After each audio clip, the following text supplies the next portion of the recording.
Stuhia e asaj nate mbante një ogur që askush nuk mund ta shpjegonte. Një punonjëse e re dëshmon një shkëmbim të heshtur mesazhesh mes dy të panjohurish në mes të luksit dhe pamjes së përsosmërisë. Ajo që ajo vendos të bëjë e vendos në qendër të një të vërtetë të rrezikshme dhe të pamundur për t'u injoruar. Para se të dëgjoni këtë rrëfim të pabesueshëm, mos harroni të abonoheni në kanal për më shumë histori emocionuese. Shiu binte me insistim kundër dritarëve të restorantit më ekskluziv të Tiranës, duke krijuar një simfoni melankolike që jehoi nëpër sallat e arta. Kiara mbante fort pecetën e bardhë prej liri mes gishtave, 17 vitet e saj peshonin si një amshim në atë mbrëmje të së premtes. Pëllura e hollë kontrastonte me duart e saj të ashpërsuara, shenja të heshtura të një jete të përkushtuar punës që në moshë shumë të re. Ajo njihte çdo cep të atij vendi si pëllëmbën e dorës. Ishte rritur duke vrapuar mes tavolinave ndërsa mamaja e saj, Rose, pastronte kristalet dhe rregullonte aranzhimet e luleve. Restoranti ishte më shumë se një vend pune për të dyja, ishte një shtëpi e dytë, edhe pse asnjëherë nuk mund të uleshin si kliente në koltukët e tij prej kadifeje bordo.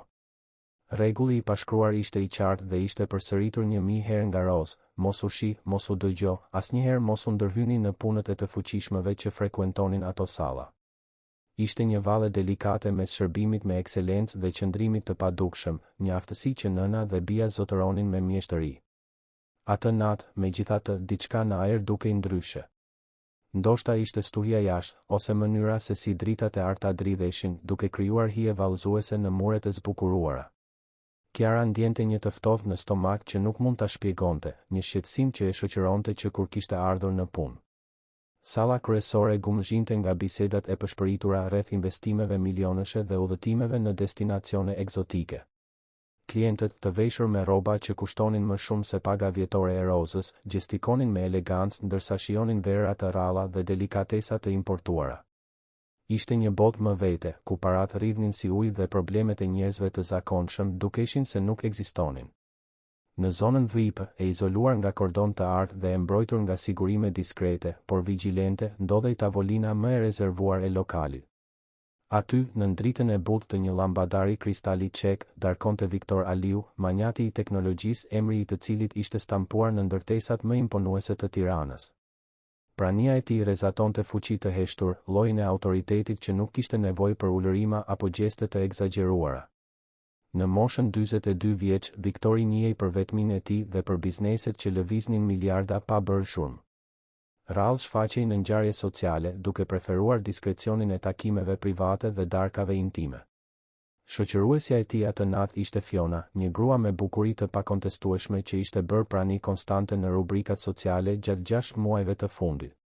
Fiona kishte atë lloj elegance që dukej natyrale, por Kiara dinte të njihte kur diçka ishte ndërtuar me kujdes dhe investim. Flokët e saj bjond binin në valë perfekte mbi supet e zhveshura, dhe fustani i zi i dizajnerit përqafonte çdo kurb në mënyrë të përsosur. Bijuteritë e saj, diskrete, por padyshim të shtrenjta, kapnin dritën e llambadaarve duke krijuar ylbera të vegjël mbi lëkurën e saj.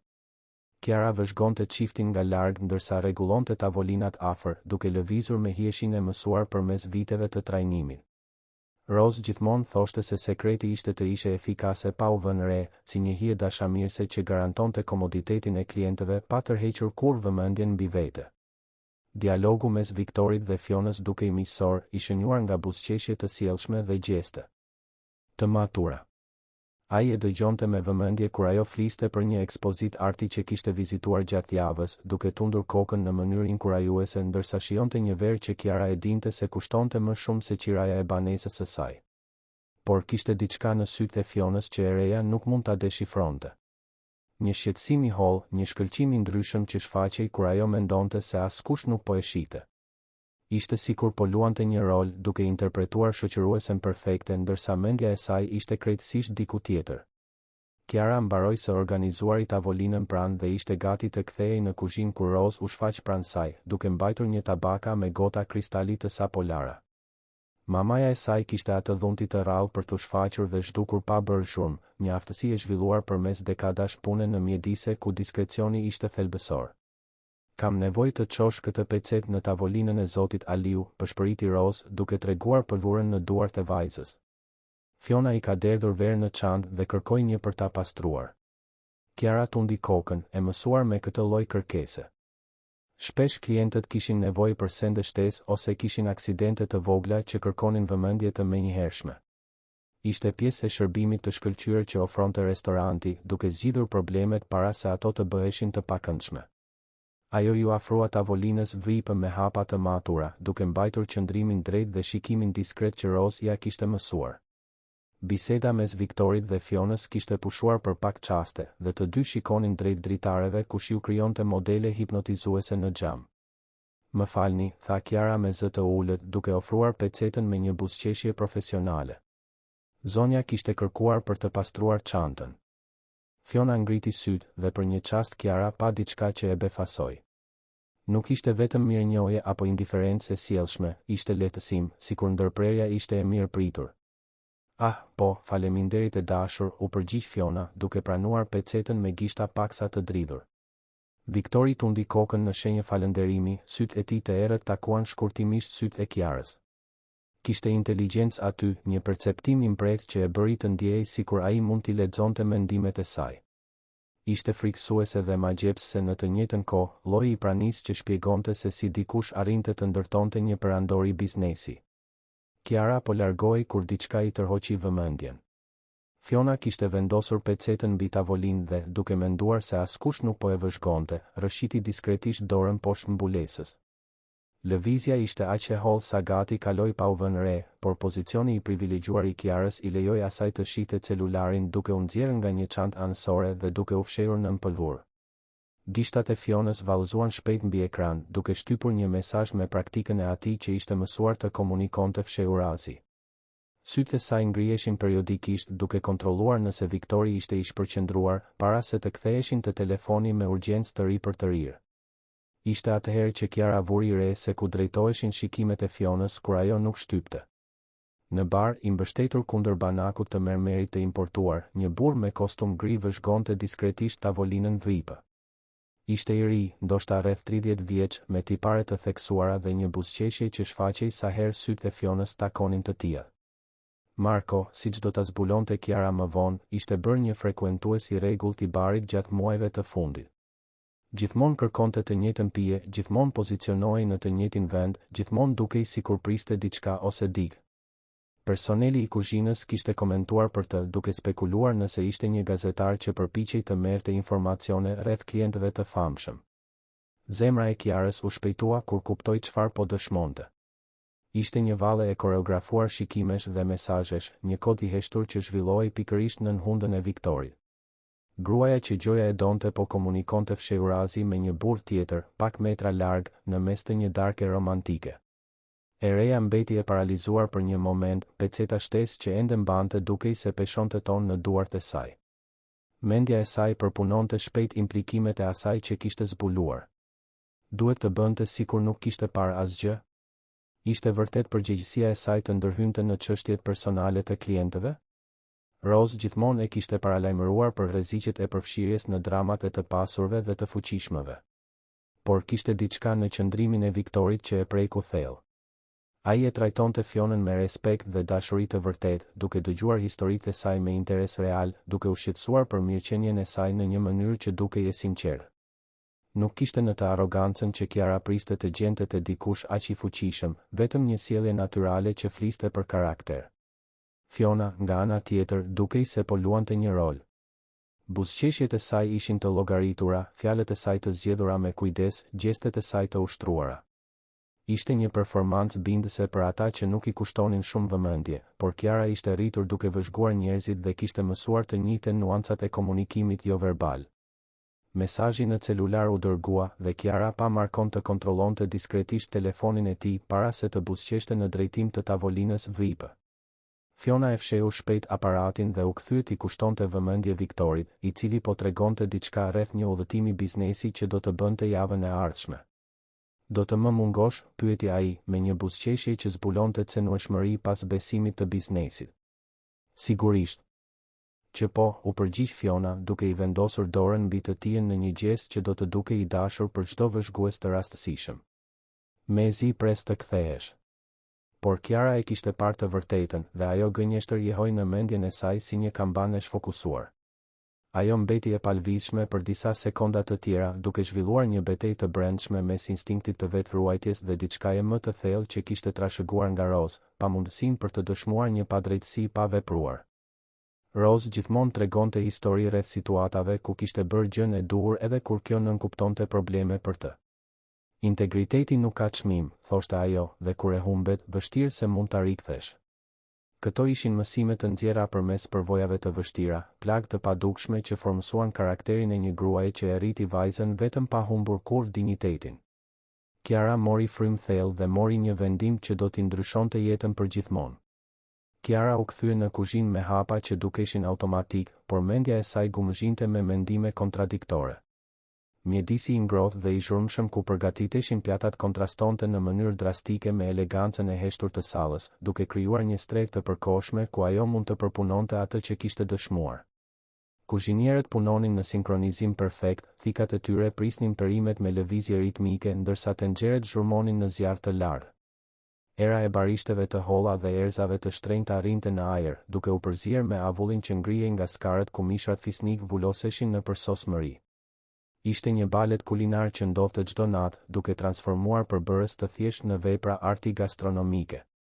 Rose u shfaq pranë vajzës, duke mbajtur një tabaka të zbrazët që sapo kishte mbledhur nga njëra prej tavolinave. Lëvizjet e saj ishin efikase dhe të hijshme, rezultat i viteve të praktikës që kishin bërë çdo gest një zgjatim natyror të personalitetit të saj. Ajo vuri re menjëherë shprehjen e shqetësuar në fytyrën e Kiarës.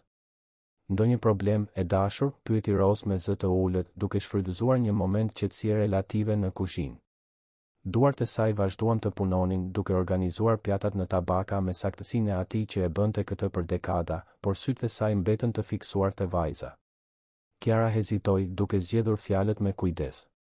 Si mund ta shpjegonte atë që kishte parë pa u dukur si një thashëthe me gjesh? Si mund ta shprehte ndjenjen se diçka shumë serioze po ndodhte pikërisht nën hundët e tyre? Zonja Fiona po bënte diçka të çuditshme, tha ajo më në fund, duke mbajtur zërin e ulët për të mos u dëgjuar nga punonësit e tjerë. Rose rrudhi vetullat, duke i bërë shenjë të vazhdonte. Ajo kishte mësuar të u besonte instinkteve të vajzës së saj ndër vite, duke njohur se Kiara kishte një perceptim të mbret për detaje që shpesh kalonin pa u vënë re nga të tjerët. Ajo po dërgonte mesazhe të fshehura gjatë darkës, shpjegoi Kiara, duke përpunuar ende implikimet e asaj që kishte zbuluar. Për atë burrin që qëndron gjithmonë në bar, ai me kostum gri. Ata po komunikonin përmes shikimesh dhe mesazhesh sekrete ndërsa zoti Aliu fliste me të. Fytyra e Rozës u ngurtësua pak. Ajo kishte punuar mjaftueshëm kohë në lokale luksoze për të ditur se marrëdhëniet mes klientëve të pasur shpesh ishin më të komplikuara se sa dukeshin në sipërfaqe. Politika, biznesi dhe romanca përziheshin në mënyra që njerëz të thjeshtë si ato rrallë i kuptonin plotësisht. Kiar, tha Rose me vendosmëri, duke i vendosur duart në supet e vajzës, duhet të kuptosh se këta njerëz jetojnë në një botë tjetër nga jona. Problemet e tyre janë problemet e tyre, dhe funksioni ynë këtu është të shërbejmë, jo të gjykojmë apo të ndërhyjmë. Fjalët e Rozës jehojnë në mendjen e Kiarës, por diçka brenda saj rezistonte thjesht të injoronte atë që kishte dëshmuar. Kishte një ndryshim mes thashëthemeve të panevojshme dhe dëshmimit të diçkaje që mund t'i shkaktonte vuajtje një personi të pafajshëm. Viktor Aliu, pavarësisht gjithë pasurisë dhe fuqisë së tij, duke i vërtet i dashuruar me Fionën, dhe ideja për ta parë atë duke u mashtruar krijonte një ny në stomakun e Teres. Por, mama, pëshpëriti Kiara, po sikur të ishe ti ajo që tradhtohej? Nuk do të doje që dikush të paralajmëronte? Pyetja e kapi Rozën në befasi, duke prekur një pikë të ndjeshme të historisë së saj. Babai i Kiarës ishte zhdukur nga jeta e tyre kur vajza ishte vetëm 3 vjeç, duke lënë pas premtime të thyra dhe një zemër të thyrë që Rose e kishte ruajtur me kujdes gjatë viteve. Tradhtia ishte një plagë që ajo e njihte mirë, dhe perspektiva për të parë dikë tjetër duke kaluar të njëjtën vuajtje zgjoi kujtime të dhimbshme. Rose pëshertiu thellë, duke njohur te vajza të njëjtin sens drejtësie që kishte qenë gjithmonë pjesë e karakterit të saj. Ishte një karakteristikë që i kishte ndihmuar të mbijetonin në kohë të vështira, por gjithashtu i kishte futur në situata të komplikuara gjatë viteve.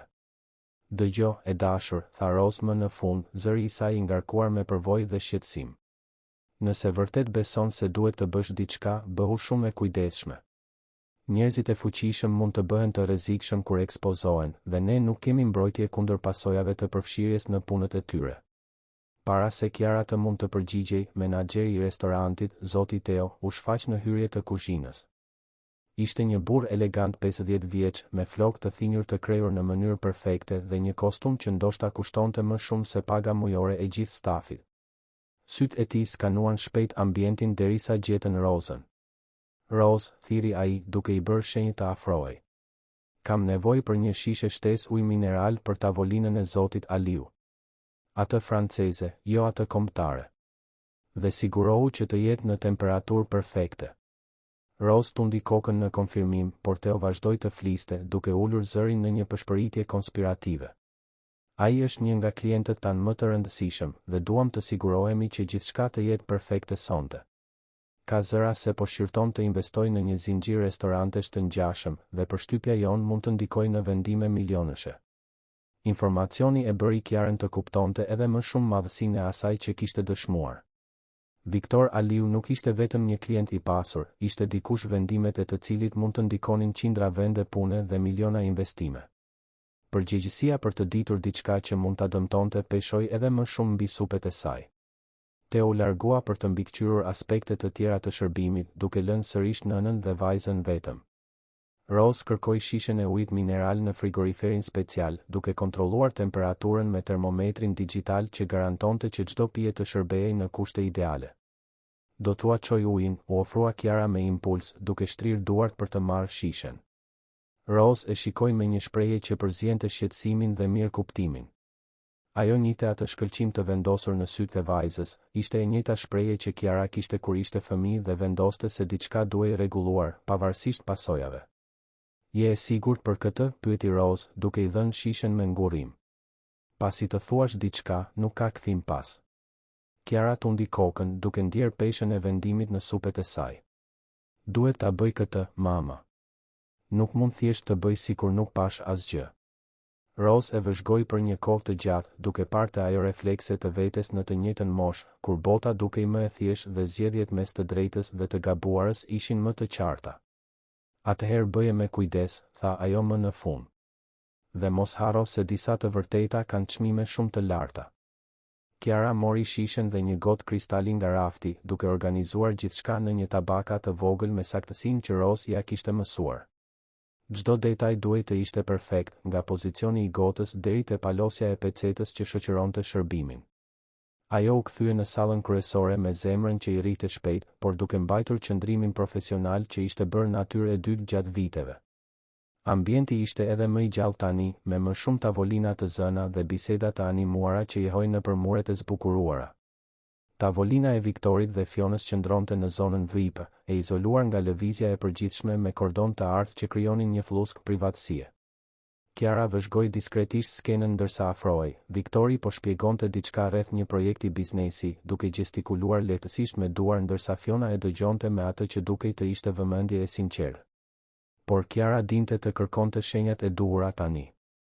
Sytë e Fionës shmangeshin periodikisht drejt barit, ku Marko vazhdonte në pozicionin e tij strategjik. Telefoni i saj ishte fshehur mes palave të fustanit dhe her pas here duart e saj lëviznin diskretisht, ndoshta duke shtypur përgjigje ndaj mesazheve që merrte. Ishte një performancë bindëse, por Kiara e kishte parë të vërtetën pas maskës. Pyetja tani ishte nëse do të kishte guxim të mjaftueshëm për të vepruar bazuar në atë që dinte. Ajo ju afrua tavolinës me hapa të matura, duke ndjerë sikur çdo lëvizje vëzhgohej nga sy të padukshëm. Përgjegjësia e momentit peshonte mbi të si një mantel i rënd, por kishte gjithashtu një ndjenjë të çuditshme qartësie, sikur më në fund dinte cili ishte roli i saj në atë histori. Më falni, tha Kiara me edukat, duke vendosur tabakan mbi tavolinën anësore afër. Kam sjell ujë mineral të freskët, siç u kërkua. Viktori ngriti sytë dhe buzëqeshi, një gest që dukej vërtet i ngrohtë pavarësisht ndryshimit social mes tyre. Faleminderit, je shumë e kujdesshme. Kiara filloi të shërbente ujin në gota, lëvizjet e saj të sakta, por duart paksa të dridhura. Ishte tani ose kurrë. Mundësia ishte aty dhe ajo e dinte se ndoshta nuk do të kishte një tjetër shans për të folur me Viktorin pa praninë e njerëzve të tjerë. Fiona ishte sërish e shpërqendruar, sytë e saj të fiksuar te Marko në bar. Telefoni vibroi diskretisht në duart e saj të fshehura, dhe ajo buzëqeshi pa dashje para se të kuptonte ku ishte dhe të rikrijonte shprehjen. Ishte në atë moment që Kiara mori vendimin që do të ndryshonte gjithçka. Duke u përkulur pak drejt Viktorit, ajo përshpëriti me zë të ulët, por mjaftueshëm të qartë që ai ta dëgjonte. Zotëri, duhet t'ju them diçka të rëndësishme. Zonja po shkëmben mesazhe me burrin në bar. Ajri dukej se u bë më i dendur rreth tavolinës. Viktori ngriu me gotën në gjysmë të rrugës drejt buzëve, sytë e tij të errët u fiksuan në fytyrën e Kiarës me një intensitet që e bëri të ndjej sikur ai mund të shihte përmes shpirtit të saj.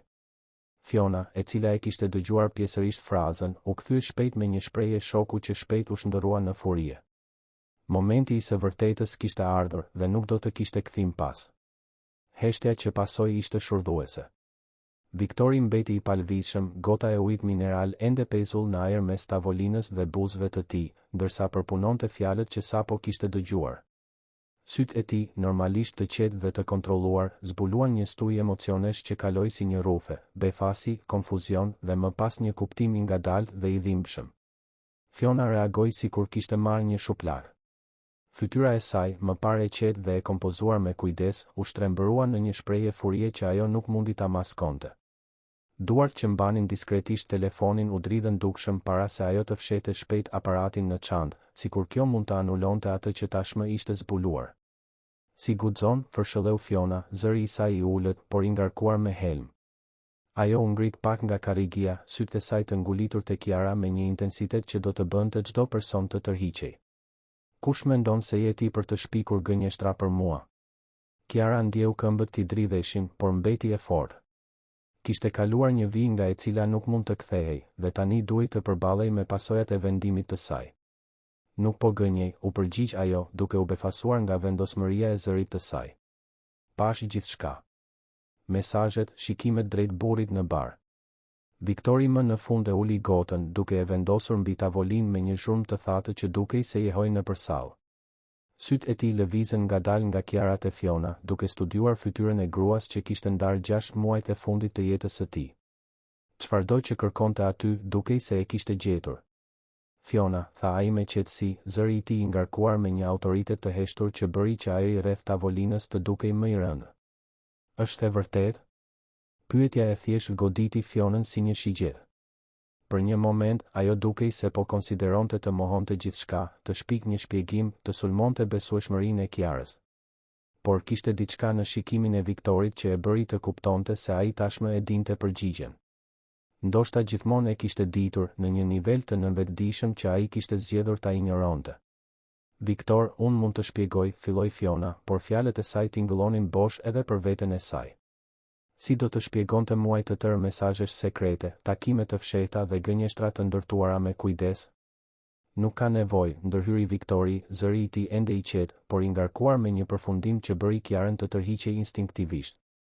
Përgjigja tashmë është në fytyrën tënde.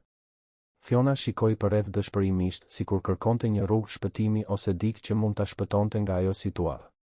Sytë e saj takuan ata të Markos në bar dhe për një çast, Kiara pa panik të pastër të kalonte mes tyre. Marko, duke kuptuar se diçka kishte shkuar keq, filloi të largohej diskretisht nga pozicioni i tij, duke u përpjekur qartë të shmangte lidhjen me dramën që po zhvillohej. Ti nuk e kupton, tha Fiona, qetësia e saj më në fund u shkatërrua plotësisht. Kjo nuk ka të bëjë me ty, Viktor. Nuk ka qenë kurrë. Unë kur nuk doja që gjërat të arrinin në këtë pikë, por... Por çfarë, Fiona? Pyeti Viktori, duke u ngritur ngadalë nga karrigia. Gjatësia e tij imponuese, e kombinuar me aurën e fuqisë që rrezatonte, bëri që e gjithë zona VIP të dukej më e vogël. Por ti vendose se ishte e pranueshme të më mashtroje? Se unë nuk meritoja një ndershmëri bazike?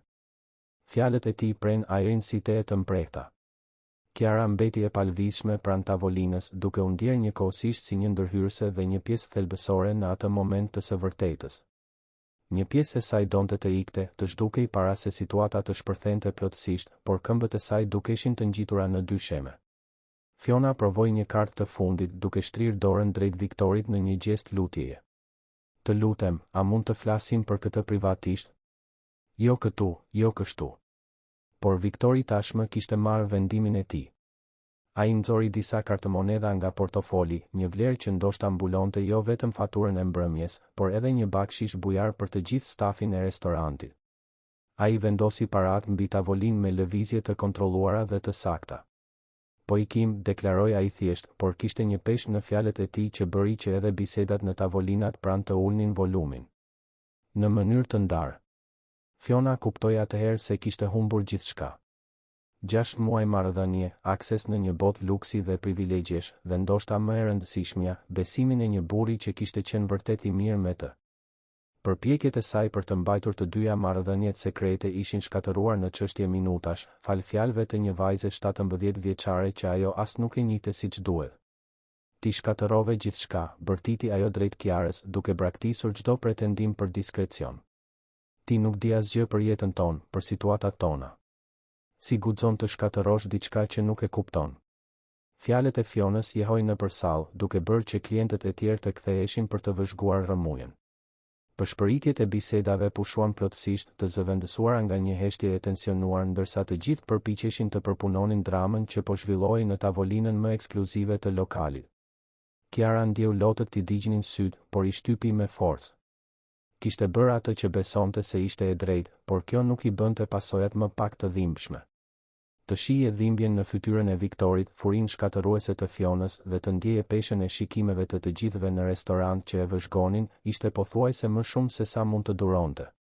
Viktori, megjithatë, mbeti i qetë në mes të kaosit. Ai e shikoi Kiarën me një shprehje që ajo nuk mundi ta deshifronte plotësisht, kishte mirënjohje aty, por edhe diçka më të thellë, një kuptim se ajo kishte bërë diçka që kishte kërkuar guxim të konsiderueshëm. Faleminderit, tha ai thjesht Kiarës, zëri i tij i ulët, por i dëgjueshëm vetëm për të. E di që nuk ishte një vendim i lehtë. Fiona dëgjoi fjalët dhe furia e saj shpërtheu plotësisht. Ajo kapi gotën e verës që kishte mbetur e paprekur mbi tavolinë dhe e hodhi kundër murit, ku u thye në një mijë copëza, duke krijuar një shpërthim zëri dhe ngjyre të kuqe që bëri disa njerëz të bërtisnin të trembur. Kjo është qesharake, bërtiti ajo, zëri i saj duke jehoj në të gjithë sallën. Do t'i besosh një shërbëtoreje të thjesht në vend që t'i besosh gruas që ka ndarë shtratin tënd për 6 muaj? Ti je një idiot, Viktor. Një idiot i pasur që do të vdes vetëm sepse nuk mund të dallosh besnikërinë nga manipulimi. Fjalët e Fionës goditën objektivin e tyre, por Viktori nuk tregoi asnjë reagim të dukshëm. Nëse ato e lënduan, ai nuk e lejoi që kjo të transmetohej. Në vend të kësaj, ai thjesht u largua nga tavolina, duke ecur drejt daljes me dinjitet të paprekur. Fiona qëndroi për një moment duke marrë frymë rënd, ndërsa vëzhgonte burrin që kishte qenë në jetën e saj duke u larguar pa shikuar pas. Pastaj, sikur më në fund kuptoi madhësinë e asaj që kishte humbur, ajo ra sërish në karrige, duke mbuluar fytyrën me duar. Salla mbeti në qetësi absolute për disa sekonda para se bisedat gradualisht të rifillonin me përshpëritje diskrete. Klientët e tjerë bënin sikur nuk ishin të interesuar për dramën që kishte ndodhur, por Kiara mund të ndjente shikimet e tyre kurioztare dhe gjykuese mbi të. Zoti Teo u shfaq pranë tavolinës si një uragan i heshtur, fytyra e tij një maskë shqetësimi dhe irritimi mezi i kontrolluar. Ai shikoi copat e xhamit të shpërndara në dy sheme, Fionën ende ulur dhe duke qarë me ngashërime, dhe më në fund Kiarën, e cila mbeti e palvizshme si një statujë. Çfarë dreqin ndodhi këtu? Përshpëriti ai, duke u përpjekur të mbante zërin e ulët për të mos tërhequr më shumë vëmendje se sa tashmë ishte tërhequr. Pse zoti Ali u largua kaq pa pritur? Dhe pse ka xham të thyer në restorantin tim? Kiara hapi gojen për t'u përgjigjur, por zbuloi se fjalët i ishin larguar. Si mund t'i shpjegonte minutat e fundit? Si mund të justifikonte vendimin e saj për t'u ndërhyrë në një situatë që ishte përtej kuptimit të saj? Fiona u ngrit ngadalë nga karrigia, duke u rikthyer në vete me kujdesin e dikujt që ishte mësuar me performanca publike. Ajo fshiu lotët diskretisht, rregulloi fustanin dhe mori çantën, duke kontrolluar nëse telefoni ishte ende i sigurt brenda. Pyeteni atë, tha Fiona, duke treguar Kiarën me një gjest përbuzës. Ajo është ajo që ka të gjitha përgjigjet, me sa duket. Me këtë, Fiona u largua nga restoranti, duke lënë pas një faturë të paguar, një marrëdhënie të shkatëruar dhe një kameriere të re që fillonte të kuptonte se disa vendime të drejta kishin çmime shumë të larta. Zoti Teo u kthye drejt Kiarës, sytë e tij duke shkëlqyer me një përzierje konfuzioni dhe irritimi në rritje. Zyra ime. Tani. Kiara tundi kokën në heshtje, duke ditur se nata e saj ishte larg fundit dhe se pasojat e vërteta të vendimit të saj sapo kishin filluar. Zyra e Zotit Teo ndodhej në bodrumin e restorantit, një hapësirë e vogël dhe e ngushtë që kontrastonte në mënyrë drastike me pasurinë e sallave sipër. Muret ishin të mbuluara me dosje të organizuara me kujdes, orare të punonjësve dhe fotografi të ngjarjeve speciale që lokali kishte pritur gjatë viteve. Një tavolinë druri e errët dominonte qendrën e dhomës, e rrethuar nga dy karrige të pakëndshme që dukej se ishin zgjedhur posaçërisht për të dekurajuar takimet e gjata. Kiara u ul në një nga karriget, duart e saj të lidhura në prerin ndërsa priste që Teo të organizonte mendimet e tij. Menaxheri ecte sa andej këtej në zyrën e vogël, këpucët e tij prej lëkure italiane prodhonin një tingull ritmik kundër dy shemes prej qeramike që vetëm intensifikonte tensionin në ajër. Drita fluoreshente sipër tyre pulsonte her pas here, duke krijuar hije të ndërprera që e bënin ambientin të dukej edhe më klaustrofobik. Kiara mund të dëgjonte tingujt e mbytur të kuzhinës përmes mureve të hollë, punonjës që pastronin pjata, motor frigoriferi që punonin, biseda të ulta rreth ngjarjeve të natës. Teo më në fund ndaloi se ecën dhe u pozicionua pas tavolinës së tij, duart e tij të mbështetura mbi sipërfaqen e drurit ndërsa shikonte Kiarën me një shprehje që përziente zhgënjimin, shqetësimin dhe diçka që ajo nuk mund ta identifikonte plotësisht. Kiar, filloi ai, zëri i tij I kontrolluar me kujdes, a e ke idenë se çfarë sapo ndodhi atje lart? Ajo tundi kokën ngadalë, duke ndjer peshën e pyetjes në supet e saj. Unë I thash Zotit Aliu se shoqëruesja e tij po komunikonte fshehurazi me një burr tjetër. Sakt, tha Teo, duke u ulur rënd në karrigen e tij ekzekutive. Ti ndërhyeve në punët personale të klientit ton më të rëndësishëm. Shkatërrove një marrëdhënie. Shkaktove një skenë që gjysma e restorantit e dëshmoi. Dhe potencialisht shkatërrove reputacionin ton me një burr që mund të na kishte dhënë biznesin e jetës son. Fjalët e Teos goditën Kiarën si grushte fizike. Ajo kishte vepruar me impuls, e nxitur nga një sens drejtësie që tani dukej I padjallëzuar dhe I keqdrejtuar. Pasojat e vendimit të saj shtrieshin shumë më tej se sa kishte imagjinuar, duke ndikuar jo vetëm Viktorin dhe Fionën, por edhe restorantin, punët e të gjithë punonjësve dhe veçanërisht pozicionin e nënës së saj. Zoti Teo, tha ajo me zë të dridhur, unë nuk doja të shkaktoja probleme. Thjesht dukej gabim ta lija atë të mashtrohej në atë mënyrë. Nëse do të ishte me mua ose me nënën time, do të doja që dikush të na paralajmëronte. Teo pshertiu thellë, duke kaluar duart nëpër flokët e thinjur në një gjest frustrimi. Kiar, ti je një vajzë e mirë dhe I kuptoj ndjenjat e tua. Por duhet të kuptosh se njerëz si Viktor Aliu jetojnë në një botë krejtësisht të ndryshme nga jona. Marrëdhëniet e tyre, problemet e tyre, zgjidhjet e tyre, gjithçka funksionon në nivele që ne thjesht nuk mund t'i kuptojmë apo t'i gjykojmë. Ai u ngrit sërish dhe shkoi te një dritare e vogël që jepte në rrugicën e pasme, ku kamionët e shpërndarjes shkarkonin përbërës gjatë ditës. Pamja e natës tregonte vetëm kosha mbeturinash dhe mace të braktisura që kërkonin ushqim, një kontrast I theksuar me luksin që ekzistonte pak metra sipër kokave të tyre. Përveç kësaj, vazhdoi Teo pa u kthyer, ti mund të kesh shkatëruar jetën profesionale të nënës tënde. Rose punon këtu prej 15 vjetësh, ka ndërtuar një reputacion të patëmet, ka fituar besimin e administrates. Dhe tani, për shkak të veprimit tënd impulsiv, gjithçka mund të shkojë dëm. Përmendja e Rosës bëri që zemra e Kiarës të shpejtohej. Ajo nuk kishte konsideruar plotësisht se si vendimi I saj mund të ndikonte në karrierën e nënës. Rose kishte sakrifikuar aq shumë për të siguruar që ato të mund të mbijetonin me dinjitet, duke punuar turne të 2 fishta, duke pranuar detyra shtesë, duke mbajtur gjithmonë një standard profesional të patëmel. Ideja se veprimet e saj mund të shkatëronin gjithçka që Rose kishte ndërtuar ishte pothuajse e padurueshme. Çfarë do të ndodhë me ne? Pyeti Kiara, zëri I saj mezi kalonte në një pëshpëritje. Teo u kthye për ta shikuar dhe për një moment shpreha e tij e ashpër u zbut pak. Ai e kishte njohur Kiarën që kur ishte fëmijë, duke e vëzhguar atë të rritej nëpër korridoret e restorantit, duke ndihmuar nënën gjatë pushimeve shkollore, gjithmonë e edukuar dhe e respektueshme me punonjësit dhe klientët. Nuk e di ende, pranoi ai. Do të më duhet të flas me pronarët nesër në mëngjes. Të shpjegoj situatën, të përpiqem të minimizoj dëmet. Por Kiar, duhet të jesh e përgatitur për mundësinë që ti dhe Rose të mos mund të punoni më këtu. Fjalët ranë mbi të si një gurvari. Humbja e punës do të thoshte jo vetëm vështirësi financiare, por edhe humbja e një komuniteti, e një familjeje të dytë që kishte qenë pjesë e jetës së tyre për aq kohë. Restoranti ishte më shumë se një vend pune, ishte vendi ku ajo kishte mësuar rreth përgjegjësisë, profesionalizmit dhe vlerës së punës së ndershme. Një trokitje në derë ndërpreu mendimet e saj të zymta. Teo rudhi vetullat duke mos pritur vizita në atë orë të natës. Hyni, tha ai me ngurim. Për befasinë e të dyve, Rose u shfaq në hyrje, fytyra e saj e shënjuar nga shqetësimi.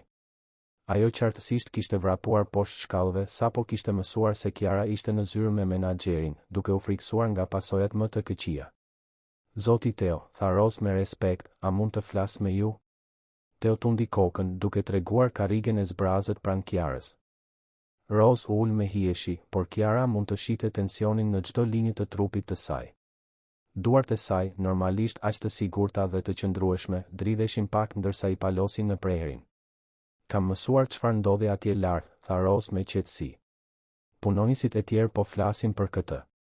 Dua që të dini se marr përgjegjësinë e plot për veprimet e vajzës sime. Mama, jo, protestoi Kiara menjëherë. Unë e mora vendimin vet. Ti nuk ke të bësh fare me këtë. Por Rose ngriti një dorë duke e heshtur vajzën me një gest të butë, por të vendosur. Kiara është përgjegjësia ime. Nëse ajo e gjykoi gabim situatën, nëse shkaktoi probleme për lokalin, atëherë unë dështova në mësimin e saj siç duhet rreth kufive të punës son këtu. Teo vëzhgoi nënën dhe vajzën për një kohë të gjatë, duke parë dinjitetin që të dyja mbanin edhe përballë vështirësive. Ishte një cilësi e rrallë, të cilën ai e kishte mësuar ta respektonte gjatë viteve duke punuar me njerëz të gjitha klasave sociale. Rose, tha ai më në fund, ti je një nga punonjësit më të vlefshme që ky restorant ka pasur ndonjëherë. Vajza jote bëri një gabim gjykimi, por unë shoh se ishte e motivuar nga qëllime të mira. Çështja është nëse mund t'i kapërcejmë pasojat. Para se dikush të mund të përgjigjej, telefoni mbi tavolinën e Teos ra pa pritur. Zhurma preu heshtjen e zyrës si një siren, duke bërë që të gjithë të kërcejnë pak. Teo shikoi aparatin me irritim, qartësisht nuk donte ndërprerje në atë moment delikat. Lëre të bjerë, tha Rose butësisht. Ne mund ta zgjidhim këtë pa komplikime të mëtejshme. Por Teo tashmë ishte përgjigjur, shpreha e tij ndryshonte shpejt nga irritimi në befasi dhe më pas në diçka afër shokut. Zoti Aliu, tha ai në telefon, sytë e tij u zgjeruan. Po, zotëri. Po, ajo është ende këtu. Kiara dhe Rose shkëmbyen shikime të shqetësuara. Pse Viktori do të telefononte përsëri restorantin? Çfarë tjetër mund të donte pas asaj që kishte ndodhur? Teo vazhdoi të dëgjonte për disa minuta, her pas here duke ndërhyrë me kuptoj, sigurisht, zotëri dhe po, mund ta rregulloj. Shpreha e tij bëhej më e hutuar me çdo sekond, sikur po merrte informacione që nuk kishin asnjë kuptim. Më në fund, ai e mbylli telefonin dhe shikoi Kiarën me një shprehje krejtësisht të ndryshme nga ajo që kishte treguar minuta më parë. Kishte konfuzion aty, por edhe diçka që dukej dyshimt afër admirimit. Kiar, tha ai ngadalë, zoti Aliu dëshiron të flasë me ty personalisht. Nesër në orën 9 të mëngjesit në zyrën e tij private. Heshtja që pasoi ishte e plotë. Kiara ndjeu sikur bota kishte ndaluar së rrotulluari. Pse Viktori Aliu do të donte ta shihte sërish? Kishte pasojat të tjera të veprimit të saj që ajo ende nuk I kishte zbuluar? Tha diçka tjetër, pyeti Rose me kujdes. Teo tundi kokën, ende duke përpunuar bisedën telefonike. Tha se Kiara mund të ketë shpëtuar shumë më tepër nga sa mendon. Dhe se ka gjëra rreth kësaj nate që ju të dyja duhet t'i dini. Kiara ndjeu një të ftohtë në stomak. Kishte diçka më shumë në situatën mes Viktorit dhe Fionës, diçka që shkonte përtej një tradhtie të thjeshtë dashurore.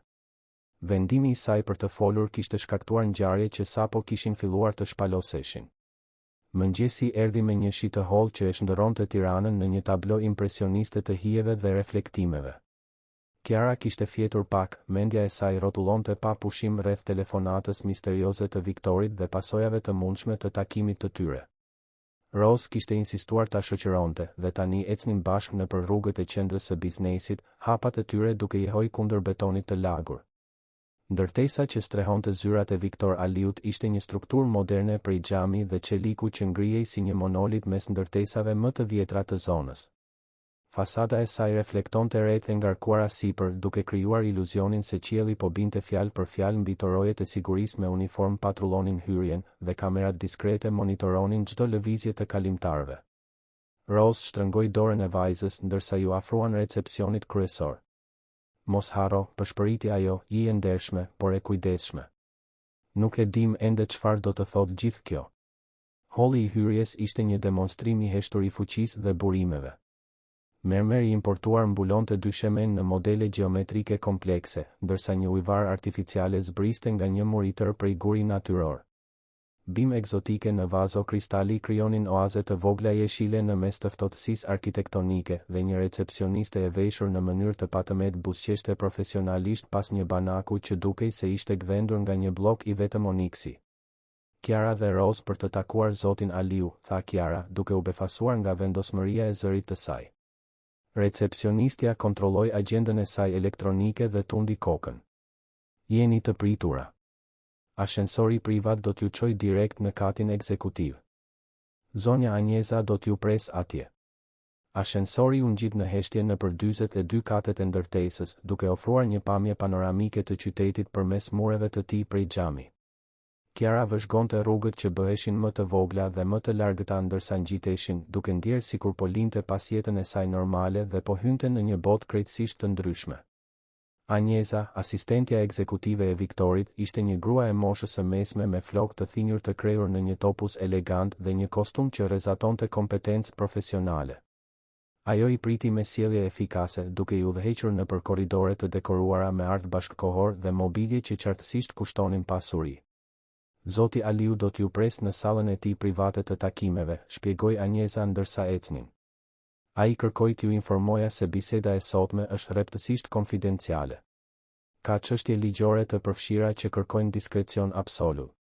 Fjalët e Anjezës bën që stomaku i Kiarës të tkurrë. Çështje ligjore? Çfarë saktësisht kishte shkaktuar me zbulimin e saj të natës së kaluar? Salla e takimeve ishte një hapësirë mbresëlënëse me një tavolinë palisandri që mund të akomodonte lehtësisht 20 persona.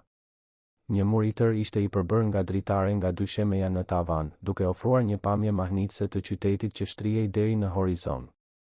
Piktura abstrakte dekoronin muret e tjera dhe një zonë e vogël ndenjeje me koltuk prej lëkure italiane krijonte një ambient më intim në një cep të dhomës. Viktori ishte tashmë i pranishëm kur ato arritën, por nuk ishte vetëm. Një burr më i ri, rreth 35 vjeç, i veshur me një kostum të patëmet dhe duke mbajtur një çantë lëkure, u ngrit kur ato hyn. Sytë e tij ishin të vëmendshëm dhe inteligjent, dhe kishte diçka në qëndrimin e tij që sugjeronte një profesion që kërkonte saktësi dhe vëmendje ndaj detajeve. Kiar, Rose, tha Viktori, duke u afruar për t'i përshëndetur. Kishte diçka ndryshe tek ai këtë mëngjes, një tension i kontrolluar që nuk kishte qenë i pranishëm natën e kaluar, madje edhe gjatë konfrontimit me Fionën. Faleminderit që erdhët.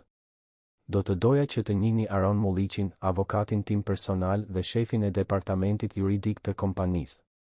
Aroni shtriu dorën për të dyja me një buzëqeshje që ishte profesionale, por vërtet e ngrohtë. Është kënaqësi t'ju njoh. Zoti Aliu më tregoi për ngjarjet e mbrëmshme dhe duhet të them se guximi juaj ishte i jashtëzakonshëm, zonjush Kiar. Kiara rudhi vetullat e hutuar. Guxim? Ajo thjesht kishte bërë atë që mendonte se ishte e drejtë, pa menduar për pasojat më të mëdha. Pse një avokat do të ishte i përfshirë në një çështje tradhtie dashurore? Viktori u bëri shenjë të uleshin rreth tavolinës, duke u pozicionuar në mënyrë që të mund ta shikonte direkt Kiarën ndërsa fliste. Para se gjithash, filloi ai, dua që të dini se nuk jeni në telashe. Përkundrazi, Kiara mund të ketë shpëtuar kompaninë time nga një katastrofë financiare monumentale. Heshtja që pasoi ishte e ngarkuar me tension dhe konfuzion. Rose u përkul pak përpara, duart e saj të lidhura mbi tavolinë. Zoti Aliu, nuk kuptoi. Çfarë bëri Kiara përveç mirë, përveç se tregoi për tradhtin? Viktori dhe Aroni shkëmbyen një shikim kuptimplot para se Viktori të vazhdonte. Rose, ajo që vajza jote zbuloi mbrëm nuk ishte vetëm një tradhti personale. Fiona dhe burri në bar, Marko, ishin të përfshirë në një skem të përpunuar për të vjedhur miliona lekë nga kompania ime. Fjalët goditën Kiarën si një rrufe. Ajo kishte menduar se po zbulonte vetëm një pabesi, por kishte ekspozuar pa dashje një operacion kriminal, Si ishte e mundur kjo? Aroni hapi dosjen e tij dhe nxori disa dokumente, duke i shpërndarë mbi tavolinë në mënyrë të organizuar. Pas incidentit të dieshëm, ekipi ynë i sigurisë korporative filloi një hetim të menjëhershëm mbi Markon. Zbuluam se ai nuk ishte një klient i rastësishëm i barit, por një specialist në mashtrim korporativ me histori policore. Ai tregoi një seri fotografish që tregonin Markon në vende të ndryshme dhe me pamje të ndryshme. Emri i tij i vërtet është Pieter Carmini dhe ai ka një histori infiltrimi në qarqet sociale të klasës së lartë për të identifikuar objektiva të cënueshëm. Viktori vazhdoi shpjegimin, zëri i tij i ngarkuar me një përzierje zemërimi dhe admirimi. Fiona ishte kontaktuar nga Pietri muaj më parë. Ata zhvilluan një marrëdhënie që i lejoi asaj akses në informacionet e mia personale, fjalëkalimet, dokumentet konfidenciale. Plani ishte të transferonin fondet gradualisht në llogari offshore, në mënyrë që vjedhja të zbulohej vetëm pas javësh ose muajsh. Rose vuri dorën në gojë duke kuptuar ngadalë madhësinë e asaj që po zbulohej. Pra, kur Kiara i pa ata duke shkëmbyer mesazhe. Ata po koordinonin transferimin final, konfirmoi Aroni. Një shumë prej 28 milion lekësh që do të lëvizte atë natë, duke përdorur kode aksesi që Fiona kishte marrë. Nëse nuk do të ishte ndërhyrja e Kiarës, paratë do të kishin zhdukur përgjithmonë. Kiara u ndje sikur ishte në një ëndër surreale. Ajo kishte kapur mesazhe romantike sekrete, ose kështu mendonte, por në fakt kishte ndërprerë një vjedhje multimilionëshe. Si kishte arritur një vajzë 17 vjeçare pa dashje të çmontonte një operacion kaq të sofistikuar? Por si zbulua të gjitha këto kaq shpejt, pyeti ajo, ende duke u përpjekur të përpunonte informacionin. Viktori buzëqeshi për herë të parë që kur kishin arritur. Kompania jon investon shumë në sigurinë kibernetike. Në momentin që ti më njoftove për sjelljen e dyshimit të Fionës, unë aktivizova ekipin ton të sigurisë së brendshme. Ata gjurmuan të gjitha komunikimet e saj të muajve të fundit, analizuan transaksionet e saj financiare, hetuan kontaktet e saj. Aroni shtoi, zbuluam gjithashtu se ky nuk ishte mashtrimi i parë i Pietrit. Ai dhe bashkëpunëtor të ndryshëm kishin vjedhur tashmë shuma të konsiderueshme nga të paktën 3 biznesmen të tjerë në 2 vitet e fundit. Fiona ishte thjesht bashkëpunëtorja e tij më e fundit. Implikimet e situatës filluan të formoheshin qartë në mendjen e Kiarës. Ajo nuk e kishte shpëtuar Viktorin vetëm nga një tradhti personale, kishte shpëtuar kompaninë e tij, punonjësit e tij dhe ndoshta kishte parandaluar që të tjerët të binin viktimë e të njëjtës skem. Çfarë ndodhi me ta? Pyeti Rose praktikisht. Fiona u arrestua këtë mëngjes herët, u përgjigj Aroni. Gjetëm prova të mjaftueshme në pajisjet e saj elektronike dhe llogaritë bankare për të garantuar një dënim të fortë. Pietri u zhduk pas ngjarjeve të dieshme, por kemi një ekip hetuesish privat që punojnë me policinë për ta lokalizuar. Viktori u ngrit dhe shkoi te dritaret duke vëzhguar qytetin poshtë. Duhet të kuptoni se ky lloj mashtrimi është më i zakonshëm nga sa mendoni. Njerëzit në pozicione si imi jemi objektiva konstante të skemave të sofistikuara. Shumica e mashtruesve mbështeten te ngurrimi ynë për të dyshuar te njerëzit e afërt, veçanërisht kur përfshirja emocionale është e pranishme. Ai u kthye për të shikuar direkt Kiarën. Guximi yt për të folur, edhe duke e ditur se mund të kishte pasoja negative për ty dhe familjen tënde, shpëtoi shumë më tepër se para. Shpëtoi reputacionin e kompanisë, punët e mira punonjësve dhe ndoshta parandaloi që të tjerët të bien në të njëjtën kurth. Kiara u ndje njëkohësisht krenare dhe e frikësuar. Kishte marrë një vendim bazuar në instinkt dhe sens drejtësie, pa pasur idenë e pasojave reale të veprimeve të saj. Madhësia e asaj që kishte parandaluar ishte pothuajse e vështirë për t'u kuptuar. Ka dhe diçka tjetër, tha Viktori, duke u kthyer në tavolinë dhe duke u ulur përsëri. Dua t'ju ofroj ju të dyjave diçka në shenjë mirënjohjeje për atë që bëtë. Rose menjëherë ngriti një dorë në protestë. Zoti Aliu, ne nuk bëm asgjë duke pritur shpërblim. Kiara thjesht bëri atë që mendonte se ishte e drejtë. E di këtë, u përgjigj Viktori me një buzëqeshje. Dhe pikërisht për këtë dua ta bëj këtë ofertë. Viktori u kthye në pozicionin e tij në tavolinë, sytë e tij alternonin mes nënës dhe vajzës me një intensitet që fliste për vendime tashmë të marra dhe plane të konsideruara me kujdes. Aroni mbeti pranë, duke organizuar dokumente që qartësisht ishin përgatitur paraprakisht, duke sugjeruar se biseda që do të vinte ishte planifikuar që natën e kaluar. Rose, filloi Viktori duke ju drejtuar direkt nënës Kiarës, prej 15 vjetësh punoni në restorant, apo jo? Do të doja të dija më shumë rreth përvojës dhe aftësive tuaja. Rose duke e befasuar nga pyetja, por u përgjigj me ndershmëri. Po, zotëri. Fillova si asistente pastrimi kur Kiara ishte e vogël. Me kalimin e kohës u promovova në mbikëqyrëse të ekipit të mirëmbajtjes dhe gjatë viteve të fundit kam ndihmuar me organizimin e ngjarjeve speciale dhe trajnimin e punonjësve të rinj. Viktori tundi kokën, sikur këto informacione konfirmonin diçka që tashmë dyshonte. Dhe gjatë gjithë kësaj kohe keni mbajtur një reputacion të patëmet, nuk keni pasur kur probleme disiplinore, jeni vlerësuar gjithmonë nga mbikëqyrësit dhe kolegët. Gjithmonë jam përpjekur ta bëj punën time sa më mirë që të jetë e mundur, u përgjigj Rose me modesti. Është e rëndësishme për mua të ruaj dinjitetin në gjithçka që bëj, veçanërisht sepse kam një vajzë që më vëzhgon. Pikërisht lloji i integritetit që kërkoj, tha Viktori. Rose, do të doja t'ju ofroja një pozicion si menaxhere e operacioneve shtëpiake në rezidencën Time Private. Paga do të ishte dukshëm më e lartë se ajo që merrni aktualisht, me përfitime të plota shëndetësore dhe arsimore dhe një shtëpi në pronën time në dispozicionin tuaj. Heshtja që pasoi ishte totale. Rose shikoi Viktorin sikur ai po fliste në një gjuhë të huaj, e paftë të përpunonte plotësisht atë që sapo kishte dëgjuar. Kiara ndjeu zemrën t'i shpejtohej, duke kuptuar se jeta e familjes së saj ishte gati të ndryshonte në mënyrë dramatike. Zoti Aliu, tha Rose me kujdes, kjo është shumë bujare, por nuk mund të pranoj bamirësi. Gjithmonë kam punuar për të fituar jetesën time, dhe nuk dua që të mendoni se po përpiqemi të përfitojmë nga situata. Viktori buzëqeshi, një shprehje vërtet e ngrohtë që transformoi plotësisht tiparet e tij të ashpra. Rose, kjo nuk është bamirësi. Është njohje. Vajza juaj shpëtoi kompaninë time dhe ju e rritët atë për të qenë personi guximtar dhe i ndershëm që është sot. Përveç kësaj, kam vërtet nevojë për dikë të cilit mund t'i besoj për të menaxhuar shtëpinë time. Pas ngjarjeve me Fionën, kuptova se kam nevojë për njerëz rreth meje, besnikëria dhe ndershmëria e të cilëve janë të padiskutueshme. Aroni ndërhyri, duke shtyrë disa dokumente në drejtim të Rozës.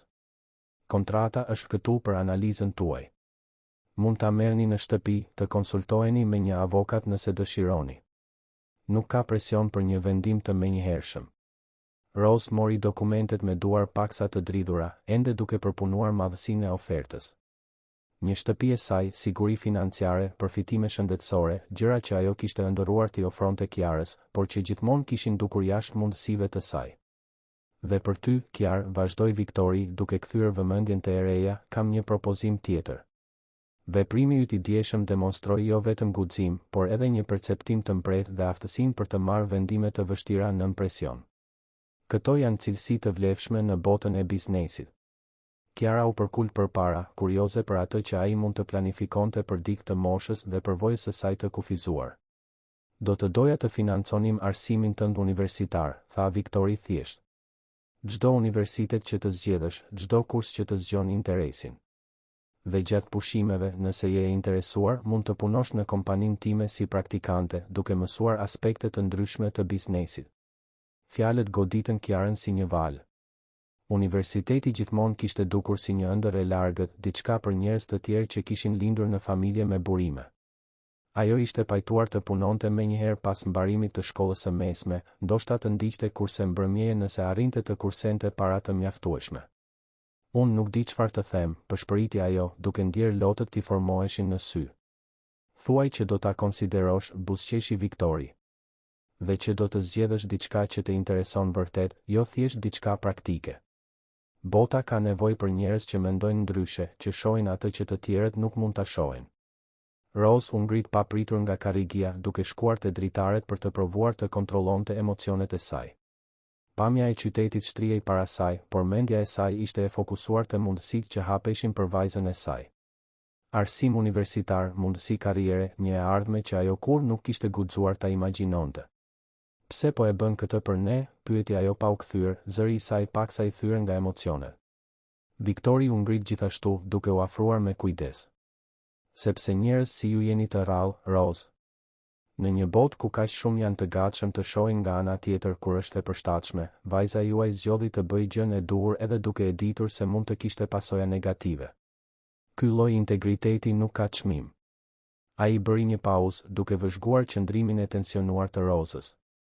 Dhe sepse, sinqerisht, kam nevojë për njerëz të cilëve mund t'u besoj. Ngjarjet me Fionën më bën të kuptoja sa i izoluar isha bërë, sa i cenueshëm jam ndaj njerëzve që mund të kenë motive të fshehura për t'u afruar me mua.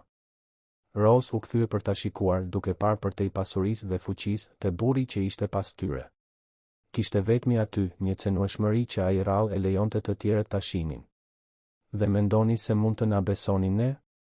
Vajza juaj tashmë e ka provuar që po, u përgjigj Viktori. Dhe ju e rritët atë, kështu që duhet të keni të njëjtat vlera. Aroni, i cili kishte qëndruar diskretisht i qetë gjatë shkëmbimit emocional, kolliti lehtë për të tërhequr vëmendjen. Ka edhe diçka tjetër që duhet të dini. Historia ka dalë në shtyp këtë mëngjes. Gazetarët tashmë po përpiqen të identifikojnë heroinën e re që zbuloi skemën e mashtrimit. Stomaku i Kiarës u tkurrë. Çfarë do të thotë kjo? Do të thotë se do të keni nevojë për mbrojtje, tha Viktori seriozisht. Pietri është ende në liri dhe njerëz si ai ndonjëherë kërkojnë hakmarrje. Përveç kësaj, vëmendja e medias mund të jetë intensive dhe invazive. Rose u kthye shpejt në tavolinë, instinkti i saj mbrojtës u aktivizua menjëherë. Kiara është në rrezik. Kemi një ekip sigurie profesionale në dispozicion, siguroi Aroni. Dhe nëse pranoni ofertat e Zotit Aliu, rezidenca e tij ka sisteme sigurie të fundit. Viktori shtoi, nuk po përpiqem t'ju bëj presion të pranoni nga frika. Por dua që të dini se jam i përgatitur të garantoj sigurinë tuaj pavarësisht vendimeve tuaja. Kiara shikoi nënën e saj duke parë konfliktin e emocioneve në fytyrën e saj. Rose kishte kaluar të gjithë jetën e saj të rritur duke luftuar për të ruajtur pavarësinë dhe dinjitetin, duke rritur vajzën vetëm pa pranuar ndihmë të panevojshme nga askush. Pranimi i një oferte kaq bujare shkonte kundër të gjitha instinkteve të saj të vetbesimit. A mund të kemi pak kohë për të menduar? Pyeti Rose më në fund. Sigurisht, u përgjigj Viktori. Por do të doja t'ju bëja një ftesë për sonte. Darkoni me mua në shtëpinë time. Jo si punonjëse apo përfituese, por si njerëz që do të doja t'i njihja më mirë. Mund të shihni ku jetoj, të njihni ekipin aktual, të keni një ide se si do të ishte situata nëse do të vendosni të pranoni. Ai bëri një pauzë, sytë e tij takuan ata të Rozës. Dhe sinqerisht do të ishte këndshëm të kisha shoqëri për darë. Shtëpia ime ka qenë shumë e qetë kohët e fundit. Kishte diçka në mënyrën se si i tha këto fjalë të fundit që e preku Rozën thellë. Pas gjithë pasurisë dhe suksesit, Viktor Aliu ishte thjesht një burr i vetmuar që ishte tradhtuar nga dikush të cilit i besonte. Ishte një situatë që ajo e kuptonte më mirë nga sa do të donte ta pranonte. Mirë, tha ajo butësisht. Do të darkojmë me ty. Viktori buzëqeshi, një shprehje e vërtet kënaqësie që ndriçoi të gjithë fytyrën e tij. Shkëlqyeshëm. Do të dërgoj një makinë për t'ju marrë në orën 7. Dhe Rose faleminderit që i dhe një shans. Kur dolën nga ndërtesa një orë më vonë, Rose dhe Kiara ecën në heshtje nëpër rrugët ende të lagështa të mëngjesit. Shiu kishte pushuar, por rret mbetën të ulta, duke krijuar një atmosferë pritjeje dhe ndryshimi. Mama, tha Kiara më në fund, a do ta pranosh ofertën e tij? Rose ndaloi se ecën dhe shikoi vajzën, duke parë te ajo reflekse të vetes në të njëjtën moshë, por me mundësi që ajo kur nuk kishte imagjinuar të mundshme. Nuk e di ende, e dashur. Por e di që jeta jote është gati të ndryshojë në mënyra të mrekullueshme, dhe kjo është gjithçka që kam dashur gjithmonë për ty. Ato vazhduan të ecnin, pa e ditur se historia e jetës së tyre sapo kishte filluar të shpalosej, dhe se darka e asaj nate do të ishte e para nga shumë që do të ndryshonin gjithçka për gjithmonë. Rezidenca e Viktor Aliut ndodhej në një nga lagjet më ekskluzive të Tiranës, e fshehur pas muresh të larta dhe kopshtesh që dukeshin sikur kishin dalë nga një revistë peizazhiste.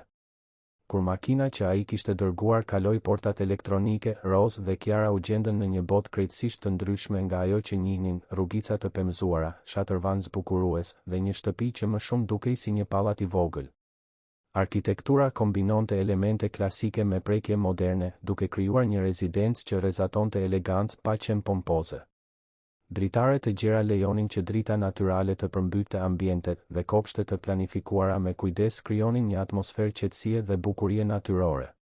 Viktori i priti personalisht në hyrjen kryesore, i veshur me rroba rastësore që e bënin të dukej më i afrueshëm se sa kishte qenë në zyrën e tij. Gjinset e errëta dhe një këmishë pambuku e bardhë zëvendësonin kostumin formal, duke zbuluar një burr që qartësisht ndihej më rehat në shtëpi sesa në ambiente korporative. Mirë se erdhët në strehën time, tha ai me një buzëqeshje të sinqertë, duke i udhëhequr nëpër holle të dekoruar me art bashkëkohor dhe mobilje që kombinonin komoditetin me sofistikimin. Shpresoj të ndiheni rehat këtu. Ekipi aktual shtëpiak ishte i vogël dhe diskret, një kuzhiniere e quajtur Ana që përgatiste vakte të jashtëzakonshme, një kopshtar që mbante kopshtet të patëmet dhe një kujdestar shtëpie që kujdesej për mirëmbajtjen e përgjithshme të pronës. Të gjithë i pritën Rozën dhe Kiarën me mirësjellje të sinqertë, qartësisht kurioz për gratë që kishin shpëtuar punëdhënësin e tyre nga një situatë potencialisht shkatërruese. Gjatë darkës, e shërbyer në një dhomë intime me pamje nga kopshtet e ndriçuar, biseda rrjedhi natyrshëm. Viktori u zbulua si një burr inteligjent dhe me humor, me interesa që shkonin shumë përtej biznesit. Ai foli për artin, letërsinë, udhëtimet dhe tregoi një kurreshtje të sinqertë për përvojat dhe mendimet e mysafirëve të tij. Rose, fillimisht e tensionuar dhe formale, gradualisht u relaksua ndërsa mbrëmja përparonte. Kishte diçka tek Viktori që e qetësonte, një mungesë e arrogancës që ajo priste të gjente të dikush në pozicionin e tij, e zëvendësuar nga një përulësi natyrale dhe interes i sinqert për njerëzit e tjerë. Kiara vëzhgonte ndërveprimet mes nënës së saj dhe Viktorit me një magjepsje në rritje. Kishte një kimi të hollë mes tyre, një lidhje që shkonte përtej mirësjelljes sociale. Kur Viktori fliste për sfidat e drejtimit të një kompanie të madhe duke ruajtur vlerat etike, Rose dëgjonte me vëmendje reale.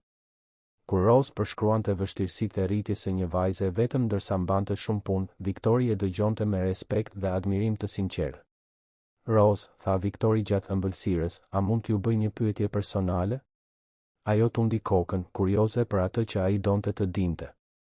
Si arritët të ruani kaq shumë forcë dhe dinjitet përballë kaq shumë vështirësive? Të rrisni Kiarën vetëm, të punoni në shumë punë, të mos humbisni kurrë besimin në bërjen e gjës së duhur është frymëzuese. Rose heshti për një moment duke konsideruar përgjigjen e saj. Mendoj se kur ke dikë që varet nga ti, gjen forca që nuk e dije se i kishe.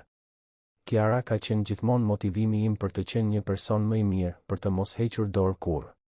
Viktori e shikoi me një intensitet që bëri që Rose të skuqej pak. Ajo qartësisht ka trashëguar cilësitë tuaja më të mira. Pas darkës, Viktori ofroi një shëtitje në përkopshte.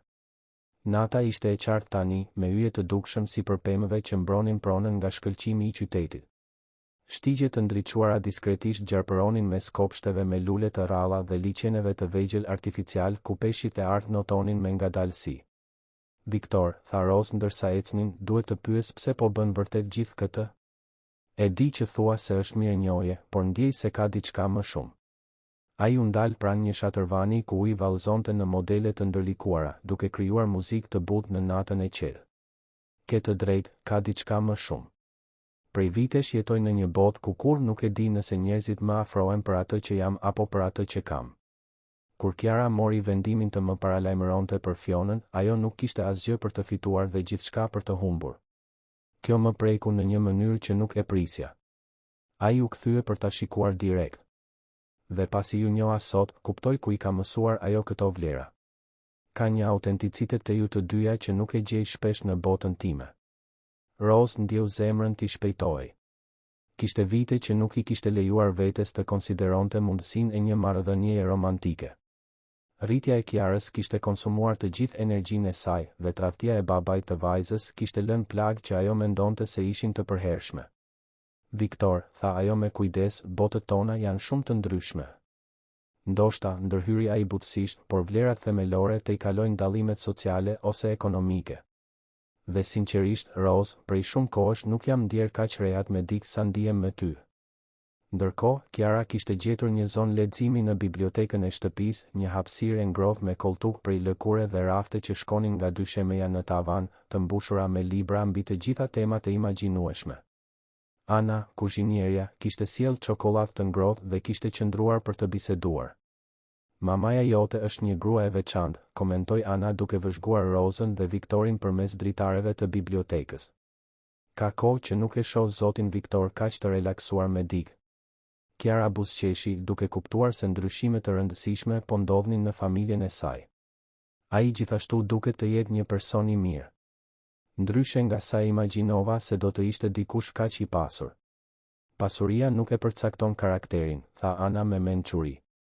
Zoti Viktor ka qenë gjithmonë i sjellshëm me të gjithë ne, por pas asaj që ndodhi me atë grua, Fionën, ai u bë më i rezervuar, më i kujdesshëm me njerëzit. Ju të dyja i keni kthyer diçka që nuk e kisha parë prej muajsh. 3 muaj më vonë, jeta e Kiarës dhe Rozës ishte transformuar plotësisht. Rose kishte pranuar pozicionin e menaxheres së operacioneve shtëpiake, por marrëdhënia e saj me Viktorin kishte evoluar natyrshëm dhe gradualisht në diçka shumë më të thellë. Ata ndanin darka intime, biseda të gjata rreth librave dhe artit, dhe shëtitje në përkopshte që u bën momente të çmuara lidhjeje të sinqertë. Nuk ishte një romancë përrallore e bazuar në pasion të menjëhershëm, por një partneritet real mes dy të rriturish që kishin gjetur te njëri tjetri cilësi që respektonin dhe vlerësonin. Viktori admironte forcën dhe integritetin e Rozës, ndërsa ajo vlerësonte inteligjencën, mirësinë dhe angazhimin e tij për të bërë një ndryshim në botë përmes kompanive të tij. Kiara, nga ana e saj, ishte pranuar në një universitet prestigjioz në Tiranë, ku do të studionte administrim me fokus në përgjegjësinë sociale korporative. Përvoja e zbulimit të skemës së mashtrimit kishte zgjuar tek ajo një interes për të kuptuar se si kompanitë mund të operonin në mënyrë etike dhe të bënin ndryshime pozitive në shoqëri. Gjatë pushimeve universitare, ajo punonte si praktikante në kompaninë e Viktorit, duke mësuar rreth departamenteve të ndryshme dhe duke zhvilluar një kuptim praktik të botës së biznesit. Perspektivat e saj unike, që vinin nga përvoja e saj e jetës, shpesh befasonin drejtuesit me përvojë me njohuri që ata nuk i kishin konsideruar. Historia se si një kameriere e re kishte zbuluar një skemë multimilionëshe ishte bërë legjendë në qytet. Gazetat dhe revistat kishin treguar versione të historisë, duke e shndërruar Kiarën në simbol të asaj se si ndershmëria dhe guximi mund të triumfonin kundër korrupsionit dhe lakmisë. Pjetër Karmini ishte kapur më në fund duke u përpjekur të aplikonte një mashtrim të ngjashëm ndaj një biznesmeni tjetër në një qytet fqin. Ai dhe Fiona u dënuan me burgim të gjatë dhe paratë e rikuperuara u përdorën për të krijuar një fond mbrojtjeje për viktimat e mashtrimeve korporative. Një vit pas incidentit në restorant, Rose dhe Viktor zyrtarizuan marrëdhënien e tyre në një ceremoni intime në kopshtet e rezidencës, me vetëm familjar të ngushtë dhe miq të pranishëm. Kiara shërbeu si shoqëruese deri e nënës së saj, krenare që e shite Rozën më në fund të gjente lumturinë dhe sigurinë që meritonte pas vitesh luftë. Zoti Teo, i cili fillimisht ishte shqetësuar për pasojat e incidentit, zbuloi se lidhja e restorantit të tij me historinë kishte rritur në fakt reputacionin e tij. Klientë të rëndësishëm filluan të frekuentonin lokalin, të tërhequr nga ideja e darkës në vendin ku ishte zbuluar një padrejtësi e madhe. Natën e dasmës së saj, Rose u gjend në balkonin e shtëpisë që tani e quante shtëpi, duke vëzhguar Kiarën që bisedonte me entuziazëm me mysafirët rreth studimeve të saj universitare dhe planeve të ardhshme. Viktori ju afrua nga pas, duke e përqafuar delikatisht. "Ndonjë keqardhje?" pyeti ai butësisht. Rose u mbështet tek ai, duke ndjerë sigurinë dhe dashurinë që kishte gjetur pas kaq shumë vitesh pasigurie. Asnjë. Vetëm mirënjohje që Kiara kishte guximin të bënte gjën e duhur atë natë. Ajo e ka trashëguar këtë prej teje, tha Viktori, duke puthur butësisht flokët e saj. Guximin për të vepruar kur është e nevojshme, edhe kur është e vështirë. Vitet kaluan dhe familja që ishte formuar përmes rrethanave të pamundura vazhdoi të rritej dhe të lulëzonte. Kiara u diplomua me nderime, zhvilloi projekte inovative të përgjegjësisë sociale korporative dhe përfundimisht u bë partnere në kompaninë e Viktorit, duke sjellë një perspektivë unike që ndihmoi organizatën të zgjeronte programet e saj të ndikimit social. Rose gjeti jo vetëm dashuri, por edhe qëllim të ri për të rirë, duke përdorur pozicionin e saj për të mbështetur gratë e tjera në situata të ngjashme me ato që ajo kishte përballuar. Ajo krijoi programe trajnimi profesional dhe bursa studimi për fëmijët e punonjësve, duke transformuar përvojën e saj të tejkalimit në mundësi për të tjerët. Viktori, nga ana e tij, zbuloi se të kishte një familje kishte pasuruar jetën e tij në mënyra që kurrë nuk I kishte imagjinuar të mundshme. Prania e Rozës dhe Kiarës solli ngrohtësi dhe autenticitet në ekzistencën e tij, duke I kujtuar vazhdimisht se suksesi I vërtet matet jo vetëm me fitime, por me marrëdhënie të sinqerta dhe ndryshime pozitive të bëra në jetën e të tjerëve. Historia që kishte filluar me një kameriere të re duke dorëzuar një pecet në një natë me shi ishte shndërruar në një narrativ transformimi, dashurie dhe provës se bërja e gjës së duhur, edhe kur është e vështirë, mund të çojë në pasoja të mrekullueshme dhe të papritura. Dhe në netët e qeta, kur familja mblidhej në kopshtet e pronës, Rose ndonjëherë reflektonte se si një vendim i vetëm i vajzës së saj kishte ndryshuar të gjithë jetën e tyre për mirë. Kiara i kishte mësuar të gjithëve se guximi nuk ka të bëjë me mungesën e frikës, por me zgjedhjen për të vepruar drejt pavarësisht frikës. Fundi i historisë. Të dashur dëgjues, shpresojmë që historia e Kiarës dhe Rose's t'ju ketë emocionuar, po aq sa na emocionoi ne kur e treguam. Kjo udhëtim i jashtëzakonshëm na tregon se guximi për të bërë atë që është e drejtë mund të transformojë jo vetëm jetët tona, por edhe jetët e atyre rreth nesh në mënyra që kur nuk i kishim imagjinuar të mundshme. Nëse jeni prekur nga kjo narrativ integriteti, dashurie dhe shansesh të dyta, mos harroni të abonoheni në kanalin ton për më shumë histori që festojnë kompleksitetin dhe bukurinë e jetës njerëzore. Lëshoni një pëlqim nëse historia e Kiarës ju frymëzoi dhe ndani në komente reflektimet tuaja rreth momenteve kur ndëshmëria ndryshoi rrjedhën e jetës suaj. Çdo ditë sjellim rrëfime të reja që eksplorojnë dilemat morale, marrëdhëniet e thella dhe transformimet befasuese që janë pjesë e përvojës njerëzore. Pjesëmarrja juaj në komunitetin ton e bën çdo histori edhe më të veçantë, prandaj mos hezitoni të ndani përvojat dhe mendimet tuaja. Shihemi në komente dhe deri në historinë ton tjetër emocionuese.